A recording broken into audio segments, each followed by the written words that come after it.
Good afternoon. This is Jason Dean coming live at you again for yet another video from Film Fanatic headquarters here in the giant city of Northport, Maine.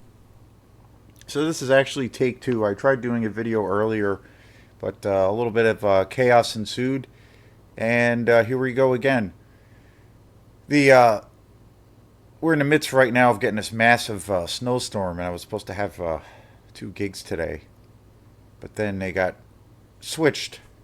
One got switched yesterday. The second gig I had got switched to tomorrow at 5, and it's supposed to be clear tomorrow. But then the first one I was going to have was actually at the Snowball, the Camden Snowball, which is the big, skiing place around, the biggest skiing place around. So we were going to still do the show, which I was literally thinking, okay, we're not going to do this. It's going to be canceled or whatever. We have to reschedule it or something. And then in the middle of the video, I got a text from my friend who put together this whole show that we were still doing it, and I was just like, "What?" And so I was like, "Okay, we'll see what happens." And I went and got myself out of the driveway. I snowblowed my driveway, and I actually got out, and it wasn't too bad. Driving is pretty crappy. I ended up going for a little ride just to kind of test it out. We were going to still do the gig, which I think is kind of pretty I don't know, kind of stupid, but I said, yeah, I'll do it. As long as everybody else feels safe and whatnot. We were gonna push up the time, but then as I was getting ready, they were like, "Nope, we can't. We shouldn't do it." So we moved it to tomorrow, and that was in the midst of the video. So then I had to do all that stuff. So yeah, good time. So yeah, winter in Maine. It's been pretty mild for the most part, but this week we've gotten three big storms, and today is probably the biggest one. We got about a foot of snow on the ground already, so it's a good enough time of any. This is the best time to probably sit in and hunker down and watch movies, and that's a fun thing to do anyway. But even more of a reason to do that today. So yeah, I want to thank everybody. The last few days, it's been really cool. There's been a new group of people who have been subscribing to the channel, to the Film Fanatic YouTube page, and I really appreciate that. And more people have been commenting. I love interacting with other people who are really into films, like, to the degree that I am, and it's awesome. I've gotten some really cool recommendations from a few folks for certain films and certain movies that I've posted. If you will, and it always kind of breaks out in that conversation of like, well, if you like this, have you checked this guy out? And I'm like, no, I haven't, or checked out, these movies, and it's super cool. That's the thing I love the most, and I got turned on to a few different films and directors that I wasn't so aware of before. So that's one of the beauties of having this channel is being able to be turned on to some new things. So very, very cool, and keep that stuff coming. I love it. I love the interaction with people, and just in general with people who also have a deep love for movies, and especially, well, one thing I've always been really surprised about is the amount of videos, or the majority of the videos I've been doing for this channel. I try to mix things up all the time, but still the majority of the movies are focused on my favorite genres, and that's the exploitation world. And I'm always surprised by some of the more obscure movies that I do a video on. They get the most views and attraction, which is wild to me, and really kind of inspiring that there's other people out there that have weird tastes like I do, and I just think that's awesome. So yeah, so today is a show. Like I've talked a lot about kind of the whole world of exploitation, and then there's the thing that I love about it is the amount of diversity. I can name, and when I mean diversity, I mean like more so along the lines of kind of the style. Exploitation is a big label that can mean lots of things, but underneath that, or beneath that label, that can mean a whole bunch of things. That can mean everything from The classic Italian giallo style, which I really love. Directors like Jess Franco was like a master or is a master of those films, of creating those kinds of films. And then you have the Italian horror exploitation world, by Dario Argento, Bruno Mattei, Lucio Fulci.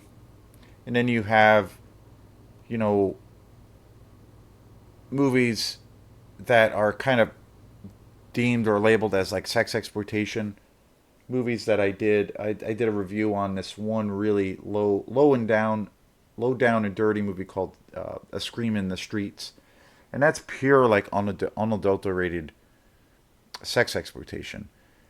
And then you have like the crime exploitation kind of, style. There's and then also the slasher genre, which is my favorite genre. And then you have a lot of the spoofy kind of comedy genres, and then you have kind of the creature feature genres too. So there's so many. That's what I mean when I talk about there's. That's one thing I've really started to get a sense of is the level of diversity. Everything from science fiction to sex exploitation to like crime based movies, the giallo thing, and the zombie genre, the supernatural horror genre, and then the slasher genre. And the slasher genre is probably my favorite within that whole world. I can watch a slasher movie, anytime. I love give me a good slasher movie, and I'm you know a happy person, and I'm pretty content. And I really love supernatural horror, elements of where they might have, some kind of element of the occult in it to a degree. I really love films that have, you know, movies that have a very occult or so-called like a satanic kind of thing. I am a sucker for those kinds of things. So those two genres in particular, I am really really drawn to.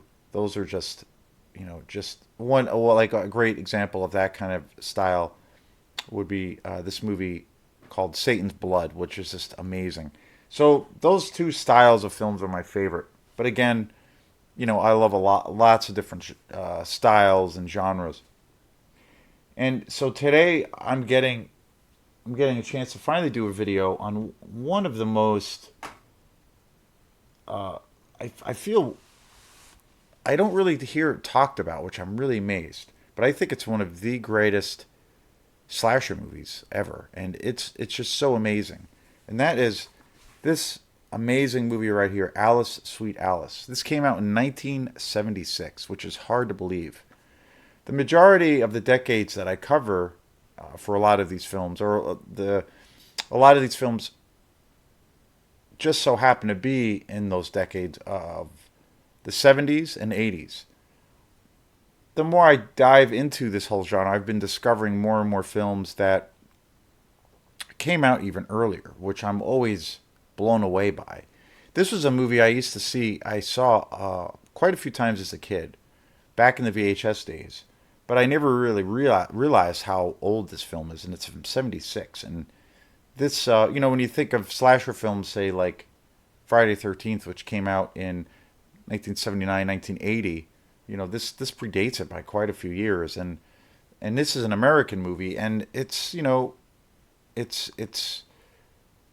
just wild to trace back the lineage of where a lot of these kind of trashy films came from. But this movie is so awesome. I bought this probably about 2 years ago, and this is one of my all-time favorite slasher films. I never hear this really talked about, which I'm really surprised. This was put out by Arrow, and again, it's one of those things where when I realized that this came out in '76, and kind of the taboos that this film explores, and there's always this taboo, which I was just recently talking about it with a couple of friends, where horror movies are things of where they kind of involve uh, kids who are essentially like killers or murderers, or any films that deal with the scenario of where children die in the film, that's for a lot of people pretty off limits. It's still a taboo, and I understand that taboo because children are really really cherished. And granted, this is all fiction, but there's still a real deep, heavy reservation for people to see movies dealing with those kinds of themes. And I think even now, when things like that come about or come up in certain films, there's a real hesitancy for people to see it or to watch it or even talk about it. And I think to a degree, to those are things that are there's sometimes a reluctancy, I think, for filmmakers to explore those things because I feel like to a degree they're taboos because of the idea of innocence and the idea of the lost innocence and somebody dying so incredibly young or committing horrible, horrible crimes at such a young age and taking the life of others. But this film really, really deals with that kind of taboo and that concept, and also lots of religious themes. It's such an amazing movie, and again, it came out in '76. I feel like this movie, possibly if this movie came out today, I think it might have. I think there would be some backlash against it. I think this film would find the filmmakers would find themselves in kind of a predicament of trying to get this movie marketed because of the theme of children in this film. Favorite daughter Karen is viciously strangled and set afire in the church on the day of her first communion, and suspicion falls on her jealous and emotional, unstable sister. Alice, when the girl's aunt is later stabbed in an apartment complex, Alice is sent away, but the attacks continue, prompting priest Father Tom and Alice's dad Dominic to go in search of the real killer. And this was directed by Alfred Stoll. So the whole thing involves children, and it involves with the backdrop. It involves the idea of religion, and and also some of these murders take place in an actual church. So that's as far as taboos go. That's like a double whammo. And Alfred Sole was the director of this film. He has directed. He directed quite a few movies. Sweet Alice came, which this amazing film right here. This came out in '76. He also directed Pandemonium in 1982, Tanya's Island in 1980, Glory Days in 1995, and Hatching Pete in 2009. He made films, and he's still alive, and he is still relatively active as a director. Secret Witnesses, uh, American Soap. There is a really great this disc, which was put out by Arrow, which is a really good company that's put out quite a few great films. But there's the special features on here are just amazing. Like all of this here is literally out. There's like at least 2 or 3 hours of just amazing interviews, and there's a really awesome interview with Alfred Stoll, the director, and he got his start in the film industry in the adult world. He essentially made pornography for a long time, and this was his first feature. And he talked about how he at one time got raided by the FBI, and he had all of his stuff seized by the FBI under the guise of the obscenity laws. And he was eventually cleared, but he had a very controversial start. And he talks about how this was his first start in making like a full length feature, and how hard it was to get credibility because he had this black cloud around him because of his past. Even though he wasn't he was proven of his innocence. He he had a real tough time, getting things made, basically. And this is, I think, one of the greatest slasher films ever. I actually have the mask, and it's this like doll face mask. I've actually used it for a couple of for some quantum shows in the past, and it's one of the creepiest masks. And this is the original artwork for this film, and I just think it's, you know you just can't beat it. It's just super creepy. This movie has just incredible atmosphere too. Great, fantastic music. A lot of great suspense. It's got some really creepy characters in it. This movie is generally like it like gets under your skin, and it's truly unnerving. And I think it's one of the best all around I definitely consider this to be definitely a slasher film, like an exploitation slasher film. And I think this is easily one of the best movies. I don't really ever hear this movie talked about. And again, it's always one of those things. Every time I watch this, I am blown away that this came out in '76. I remember as a kid seeing this movie in the aisles back in the VHS days and spending, countless hours walking down the horror section in VHS in the VHS, days. And this cover would always stand out to me. I always thought this was really great. I've always been such a fan of the like one of the biggest characteristics of a slasher film, like the mass killer. And I've always loved that aesthetic. And I think that this movie is the way that is kind of conveyed. I think it's one of the best versions or renditions of that whole kind of slasher aesthetic. Great kills. It's a real pot boiler of a film. It's very suspenseful. It's got a lot of great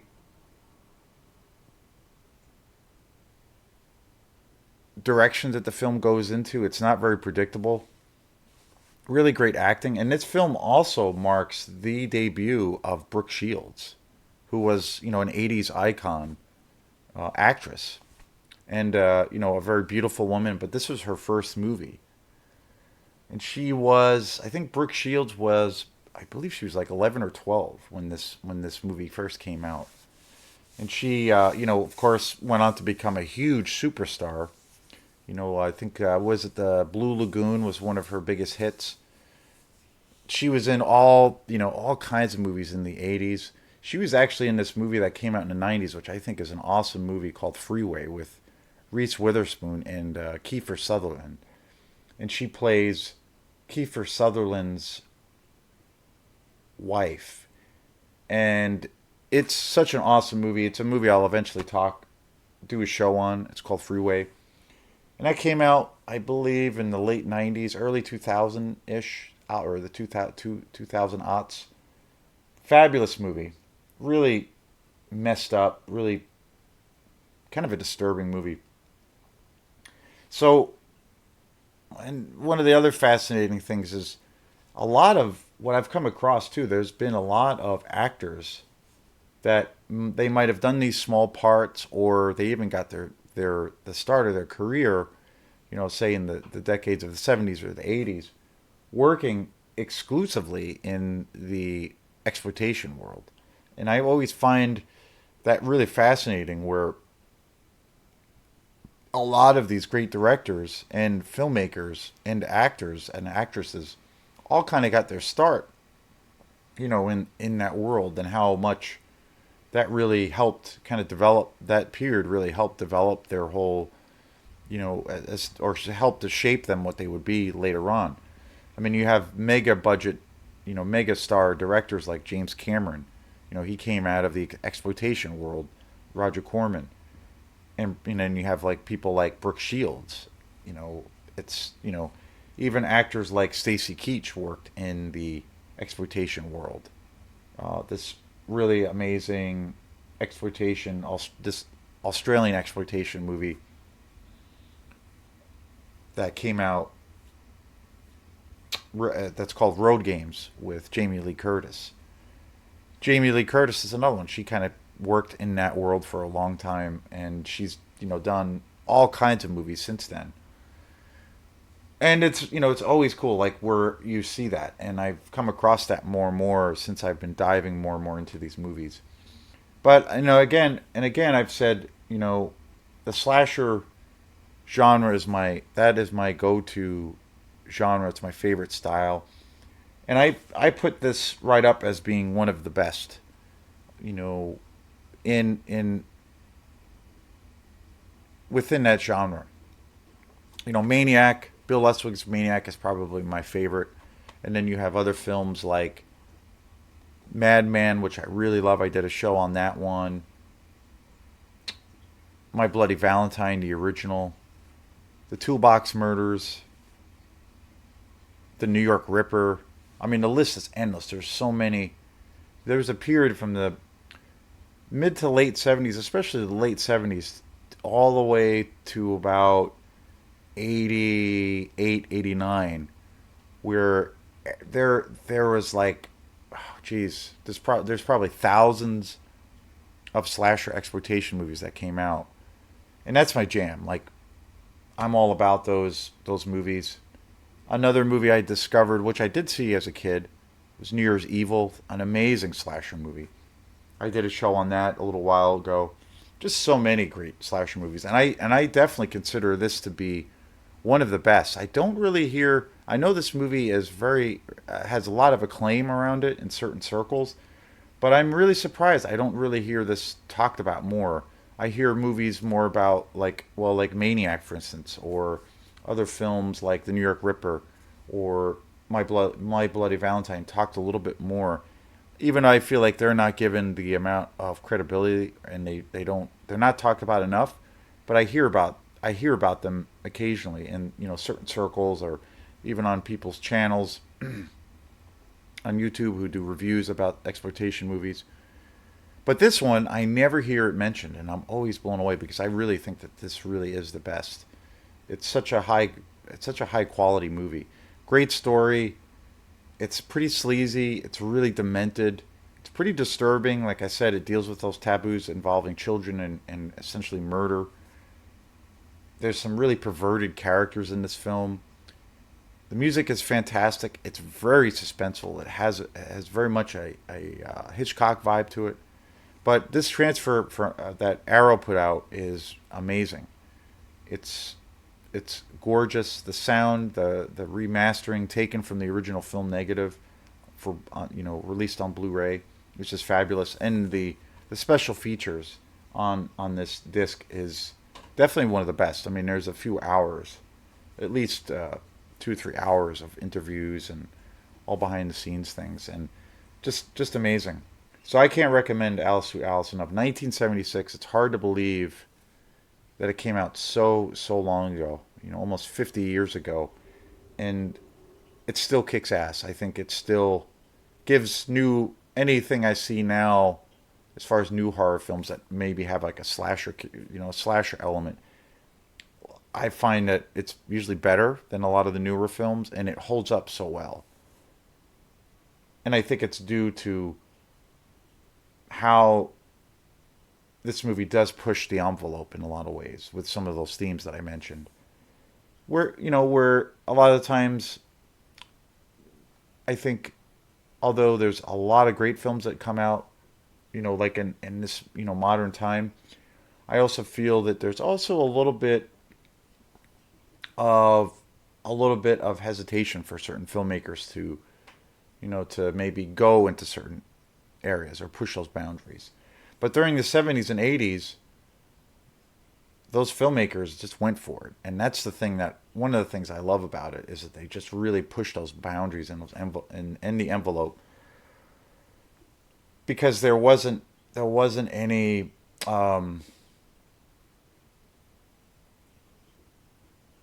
self a sense in society of some kind of self-serving moral compass that people had to watch or had to stay within, or that where this moral compass set by society was all encompassing the arts, and there wasn't this area of well, people are really sensitive, so they're going to get offended. It was, no, let's just make this art. It's all fiction. Let's have fun, but let's push the boundaries.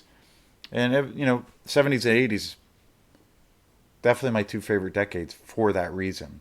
So, yeah, I can't recommend this movie enough. If you're a fan of slasher films, this is definitely one of the best, one of the greatest horror exploitation movies. Alice, Sweet Alice, 1976. Thanks again, everyone, checking out this channel. Really appreciate all the love and support that I've been getting, and people, more and more people subscribing to the channel and all those great things. So, have a great day. Enjoy the snow, and we will see you next time. Peace.